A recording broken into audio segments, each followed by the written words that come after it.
everybody. Welcome to another installment of Operation Reconnect with BOMA, Idaho. Today I'm joined by Jana, Tori, and Trever. Hi, guys. Hello. Hi. What's going on? Oh, Jana, what's new in your world? What's new with BOMA International? How was vacation? Well, what's new with BOMA International first? We had a 2-day conference a couple of weeks ago just for people who do what I do across the country.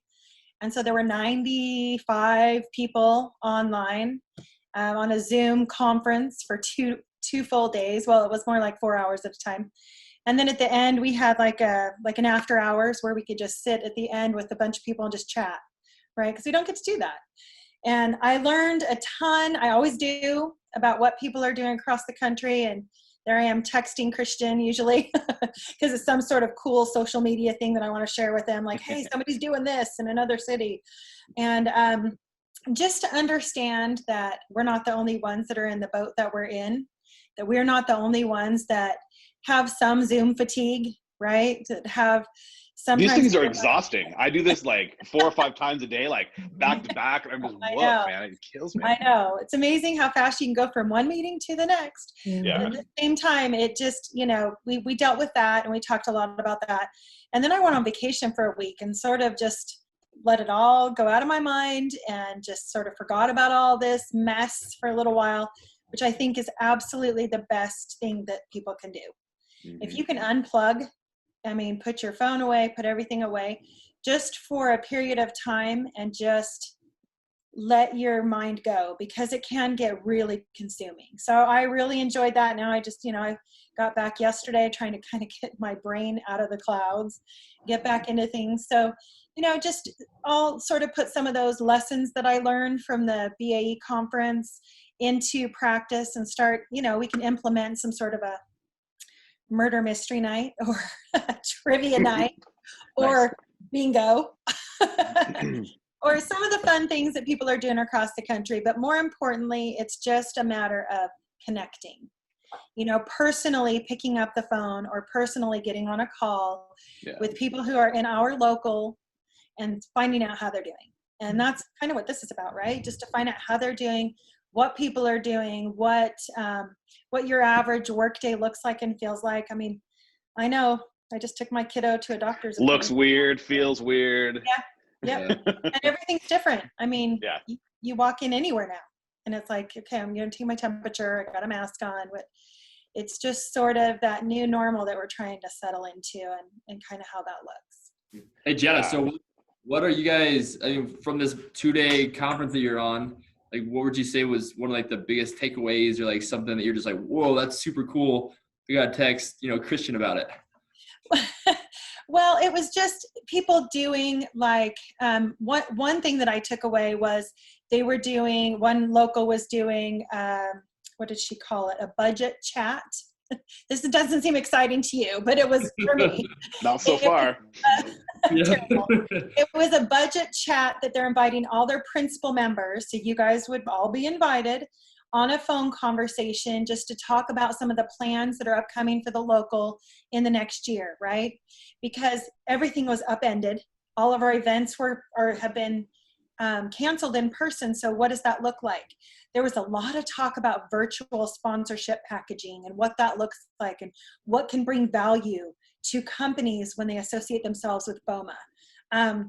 There was a lot of, we had the CEO of BOMA, Henry Chamberlain, was on the call, and he shared a lot about, they've been doing a lot back in Washington to try and help represent buildings, building owners, tenants, trying to make sure we can gain occupancy, how that looks, whose responsibility it is to do what. And so there was a kind of a recap of that. And there's like this little 1-minute video that he put together sort of as a recap of the last few months of what the efforts that BOMA has put together to save the building owner money, to save, if you're developing property, some of the things that can save you. And that comes through BOMA. So it's really, the whole thing was really about determining the value of BOMA, right? Of making sure that people are invested in it and that we work together as an organization to really represent everybody. So more than just like one little magic pill, it wasn't just like, hey, do this. It was more like, okay, how are we going to package this? And that's more what I went to Christian with. Hey, there's this video. How can we package this so we can release this to our members here locally so that they understand, oh my gosh, BOMA's working for me. I need to make sure when I go to my budget meeting in October, whenever it is, or right now, that we put that into, it's not one of those things that's like, oh, we got to cut BOMA.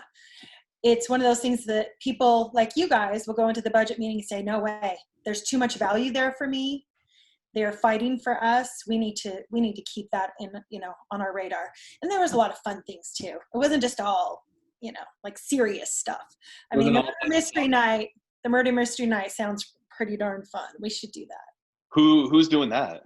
Oh, there's locals all over the place that are doing trivia nights and murder mystery nights. And I think it was Indiana that was doing that. Huh. Super fun. Just fun things to do with members that they might not get having meeting after meeting after meeting. Right. There's a lot of them that do coffee connects where they do it every single week on a morning where members can just call in with their cup of coffee and chat, which is how we build our businesses, right? Absolutely. Just keep connecting with each other. That's that. I mean, for me, as an extrovert, that's been the hardest part for me, is not being around other people. I mean, I get, as an extrovert, I get energy, and I get, I feel so good being around other people, and being here in the basement by myself all day, man, it's not doing good things for me. So yeah. So I think to find, new ways to do that, for a lot of us would be really good.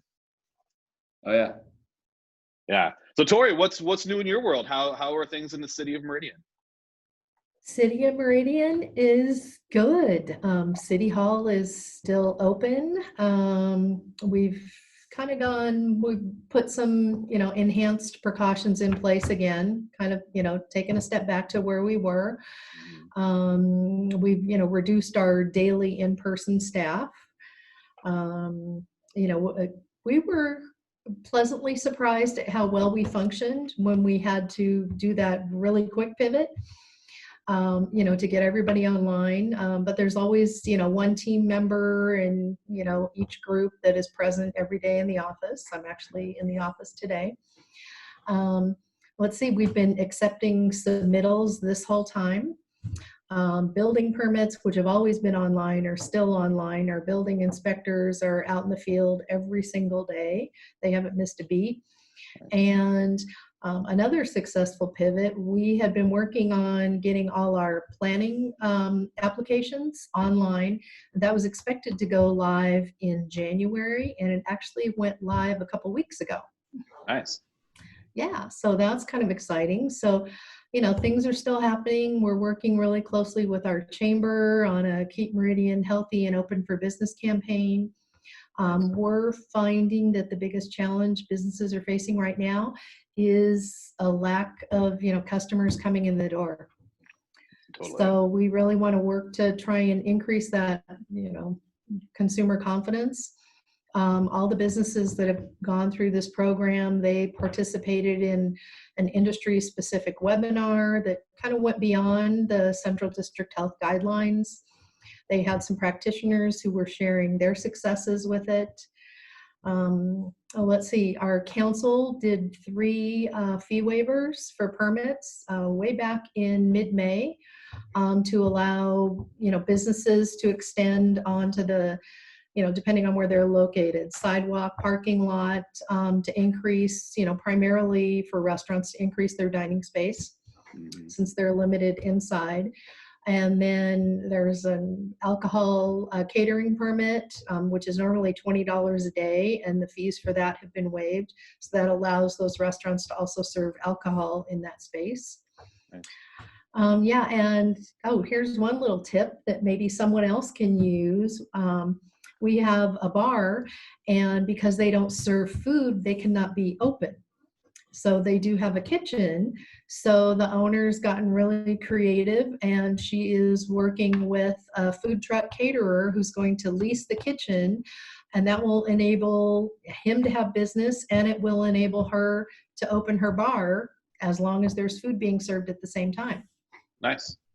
So yeah, so little things like that, the workarounds that businesses are able to implement, it's been, pretty impressive. I won't say it's not brutal out there, because it is.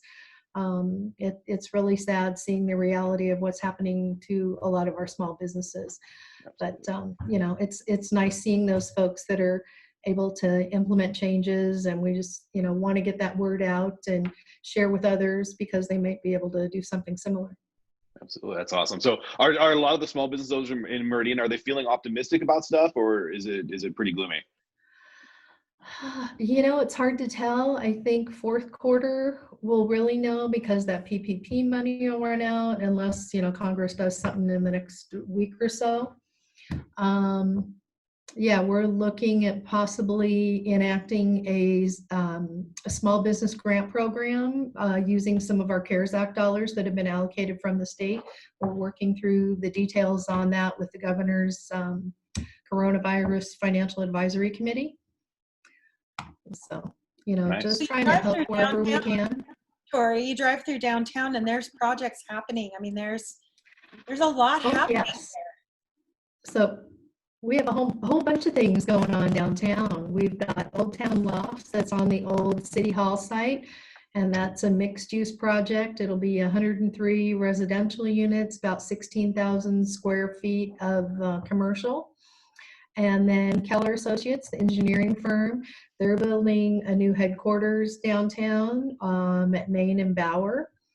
The Union Pacific property, Galena Opportunity Fund is getting ready to close escrow on that piece, and that'll be a pretty large mixed-use project, about 380 residential units with commercial on the ground floor. We were able to adopt a new urban renewal district downtown. Our existing urban renewal district will expire in 2026. So we've adopted a smaller one that encompasses that Union Pacific property. And then also what we're calling the Civic Block Project. The city and Meridian Development Corporation, our urban renewal agency, issued an RFP last summer. And so we're in negotiations that will entail a new community center, some public plaza space, and right now we're still in negotiations with Galena, but they're looking at delivering some senior housing there and some workforce housing on that whole block site. So things are really happening downtown. We're seeing some outside investors expressing some interest, and I think once we get all these offices built and all these residents, we'll have that, more traditional 24/7 downtown. So it's exciting. Yeah, very exciting. So. Yeah, and Trever, you're right in the middle of a bunch of that stuff, right? Yeah, it's kind of fun. It's kind of fun. We're, I've been working in the office. Most of us are in the office. I don't know how you do it, Krisjan. Like that's really hard, dude. It is. That's really hard. It is. Especially, we just had a baby a few weeks ago, so it's like to add that into the mix and work from home. Yeah.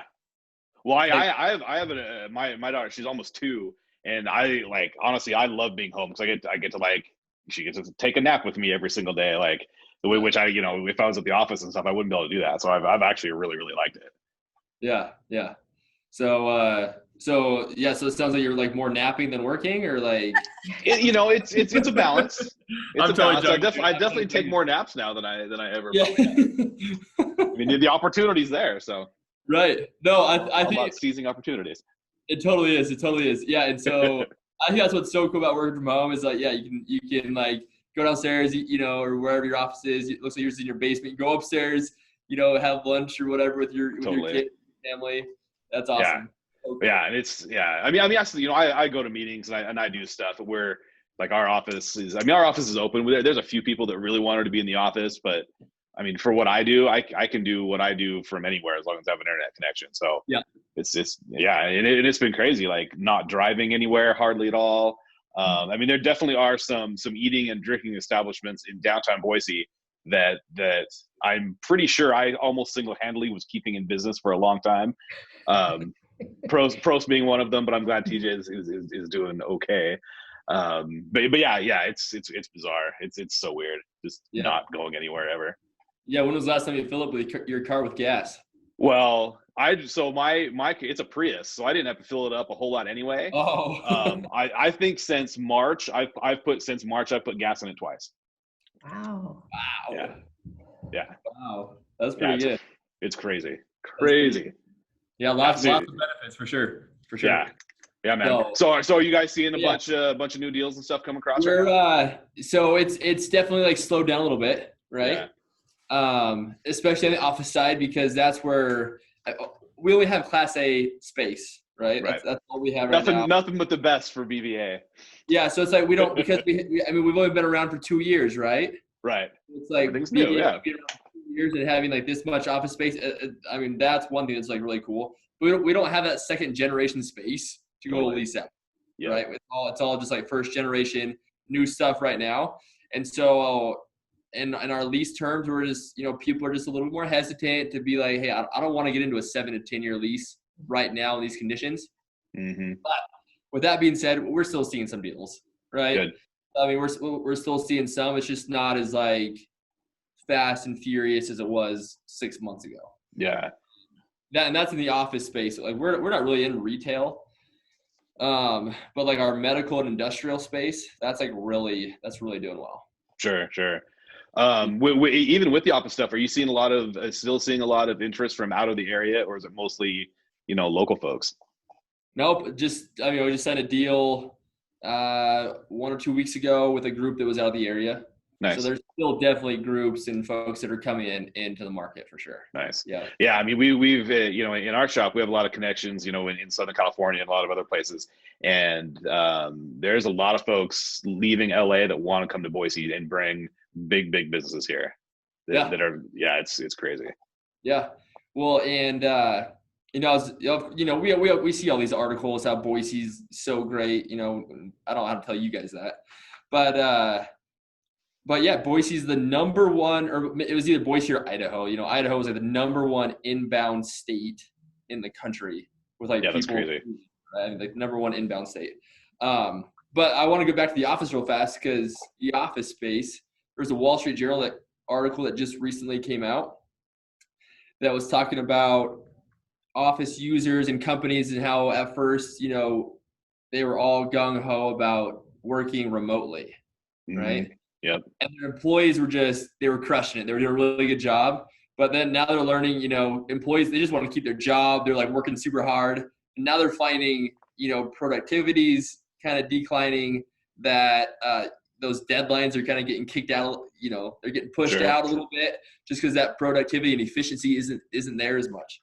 Yeah. So, so I think that trial run is kind of coming, it's getting to an end, and now it's like, okay, do we really want to keep doing this, Totally. long term or not? Totally. So I think office space is totally going to still be super relevant, but it's still just a few months out. Absolutely. Yeah. I mean, we've seen that in our shop where, as a, creative organization, we thrive off of, working with people and bouncing ideas off, and working on stuff, collaboratively together, and trying to figure out how to do that this way that was the hardest thing for us. We've got it pretty well dialed at this point, but for, when we're working on projects and designing stuff, man, we would so much rather be in the same room than try to do it this way.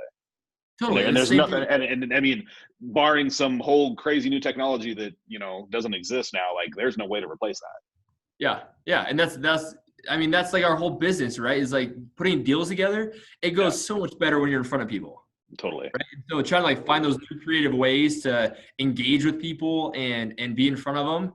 Mm-hmm. It's a little bit of a learning curve for sure. Absolutely. As great as it is to see you guys here, it's just not the same as being in the same room. No, exactly. It's not the same at all. Yeah. I miss that collaboration. Krisjan, there's something to be said for everyone standing around a table with a site map. Oh, right? absolutely. Yeah. For sure. Absolutely. Well, Yeah, it's not the same. Moment, the ideas that come up, as you're planning a project or as you're planning an event, even that happen because you're in the same room, might not ever happen, or might happen way far down the road when you're not in the same room. The communication going back and forth like that just it's not the same. And I've said it before, we're a networking organization. Talking face to face is what we thrive off of. And it's just really impossible to get 150 companies in the same room at the same time like this, if it's not a big event like we have, you know, where everybody can get the information that they need, and those relationships, and you see the handshakes, and you see people introducing, you know, their colleagues to people, and those deals getting done, and those relationships being formed. That's not happening with all of this. No. And so it does force us to be a little bit more creative and a little bit more strategic about what we do, like releasing conversations like this between all of us, and hoping that, you know, the people that need something like this will join us and start to build these relationships with each other, and start to figure out like what people are doing and what they're working on. I have a question for Trever.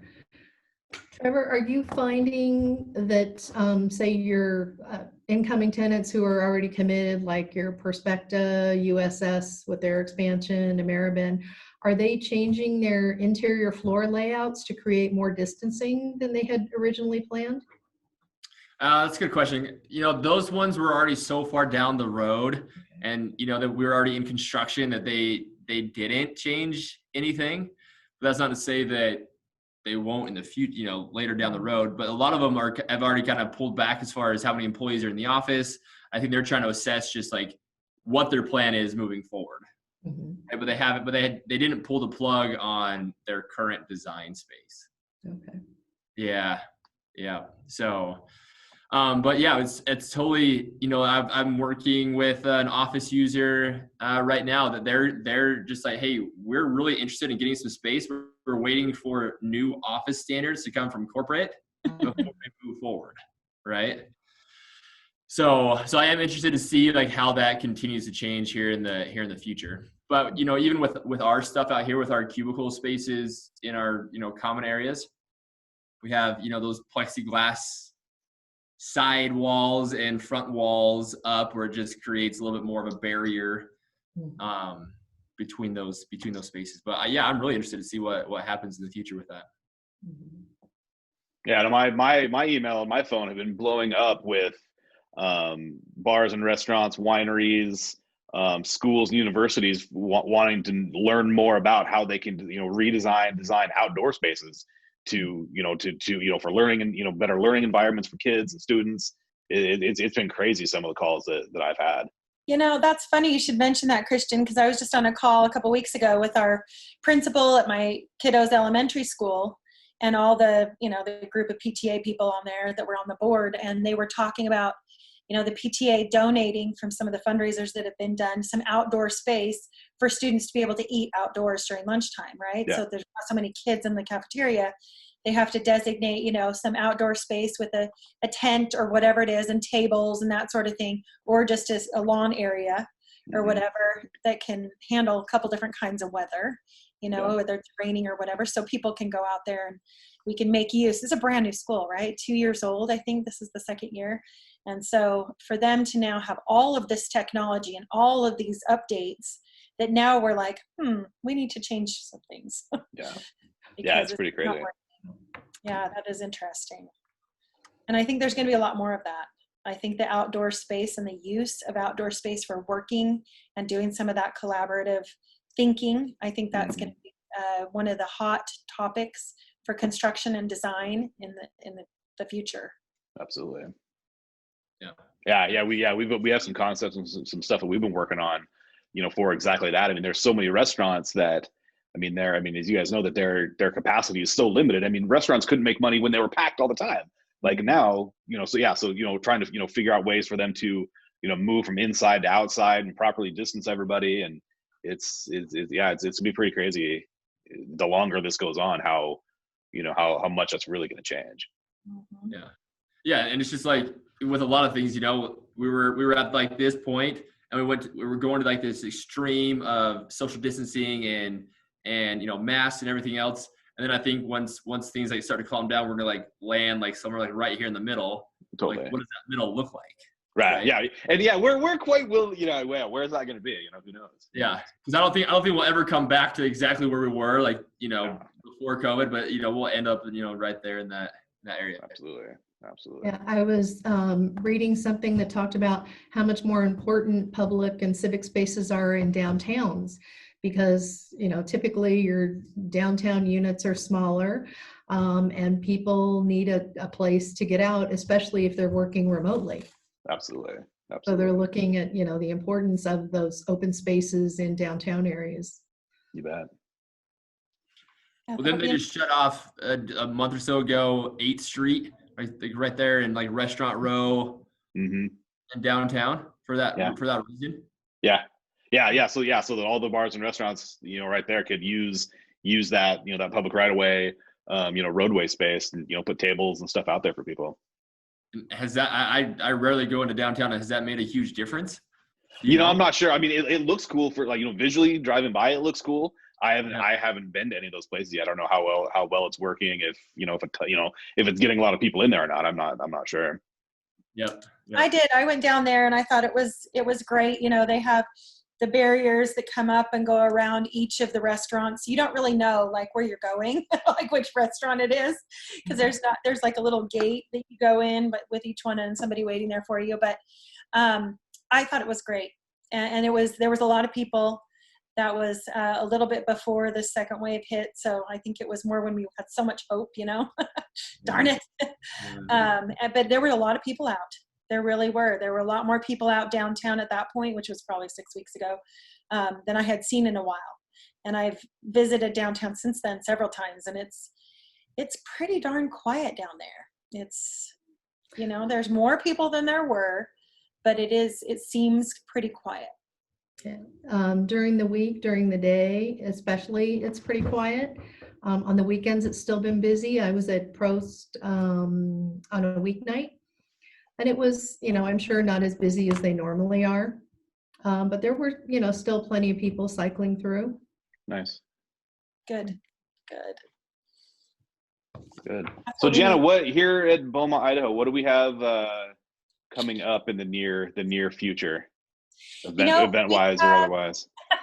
We have the golf tournament coming up in September. So now we're about 5 weeks away. It's September 10th, just a little over 4 weeks actually.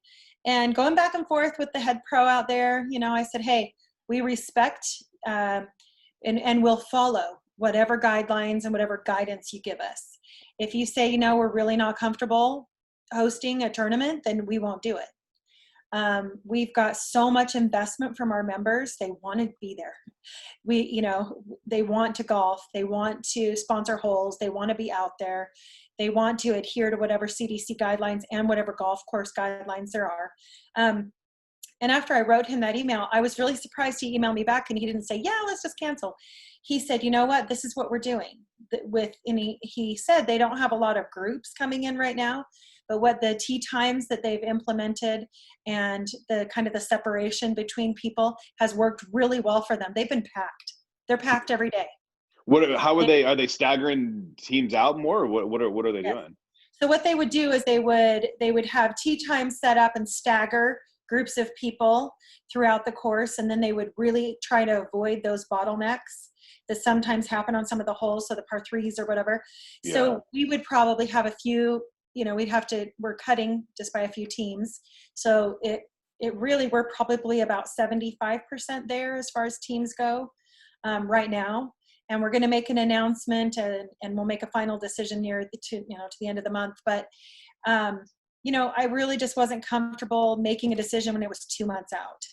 Now we're a little over a month out and I'm thinking, okay, it depends on the day and it depends on who you listen to as to how things are going, right? So I'm really just depending on the golf course to give us, some leeway on this so that we can kind of put off making a final decision till the end. Obviously, the health and safety and welfare of our members is paramount, and it is much more important than a golf tournament.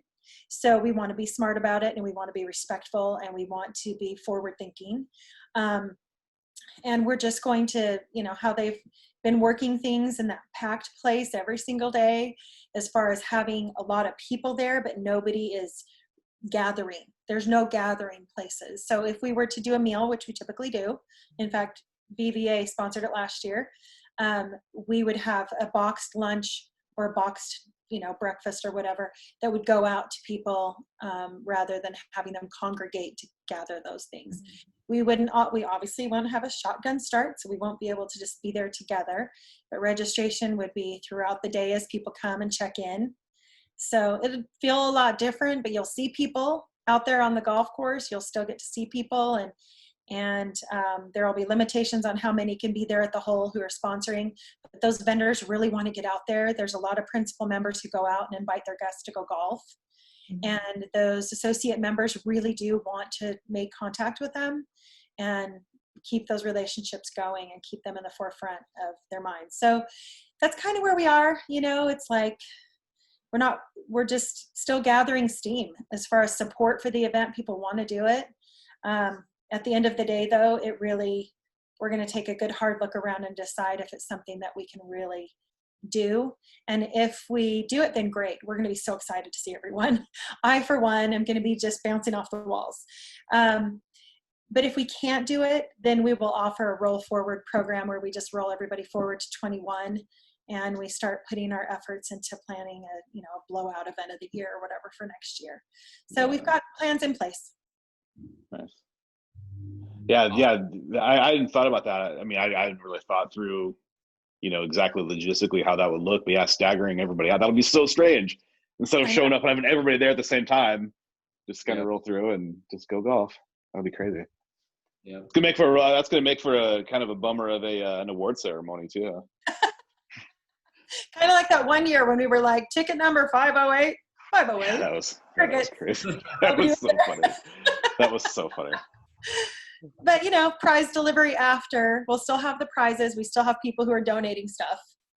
So, we would do like a prize delivery after the event and find you at your house in your basement to give you your grand prize. That's right. Driveway. That was another conversation we had at the BA amongst all the BAEs, is as we're getting to delivering our membership, booklets that we have right now, our membership directories or prizes for events or whatever, you have to get someone's working address. So sometimes that's their house, which looks and feels different than any time I've been involved with BOMA for almost over 20 years, right? You don't go to somebody's house.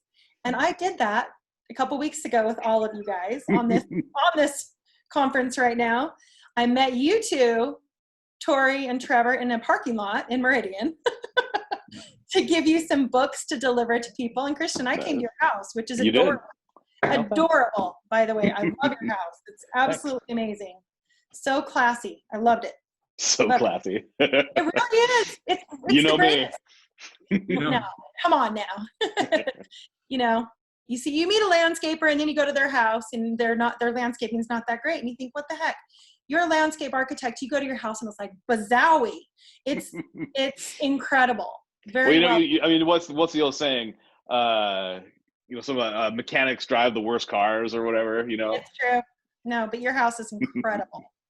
Incredible. Well, thank you. So that was fun, and that's just an opportunity that just never would have come. Yeah. Oh, totally. Yeah. Probably and it not. Also provides another challenge. Yeah. So we've got golf tournament coming up. Monthly luncheon. Are we going to try to do something virtually or? We are supposed to start back up in October. Okay. That's kind of the tentative plans that we've gotten with the 8th and Main building. They're sort of on track to have everything in order for us to start getting back in there in limited numbers in October. So we've got a program that we're already talking about doing for it. And of course, we may have to pivot and do it virtually, just to kind of depending on how things go. But maybe I'm just living in a dream world, really wanting this so bad, that I really can see us October, November, December hopefully getting together in some way, shape, or form.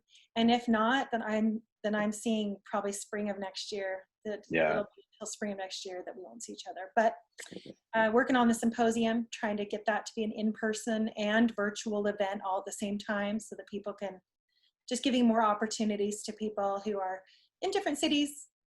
Wanting to plug in, but we're we've got ideas of maybe doing a virtual building tour, right? And just having the camera on somebody's head, because typically we get together and go on some sort of cool building tour, but you just can't do that right now. So in the building we wanted to tour, the St. Luke's Cancer Facility, no way are they going to let a group of us in. But to have somebody go in on a private, just a one-on-one with a camera to take us on a building tour would be kind of cool. The Trever cam. The Trever cam. Put it on, Trever. Take us on a building tour. Do it. No, we Well, and it's super funny because with like building tours and stuff like that, like in my mind, like that's, because like I said, I mean, that's the thing that we historically did a lot of. We meet and go tour buildings, but the people that couldn't attend them could never see it. Yeah. So to be able to do, I mean, even I'm just thinking out loud. I mean, even down the road when we can, hopefully get together and do stuff again, to also always sort of have that virtual component, I think it'd be really good too. And that just helps, include more people. So I mean, we all have the tools to do it, Yep. Well, and there are some people who have plugged into some of the events we've done virtually who couldn't come.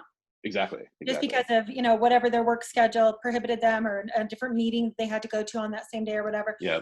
Plugged into some of our virtual events and they're happy to be part of it, and they haven't been able to do that before. So, we're mindful of that, and the board is working really hard. Obviously, you guys know to just come up with some ways to reach our members and to provide opportunities for them to engage. Mm-hmm. Just cool. like businesses.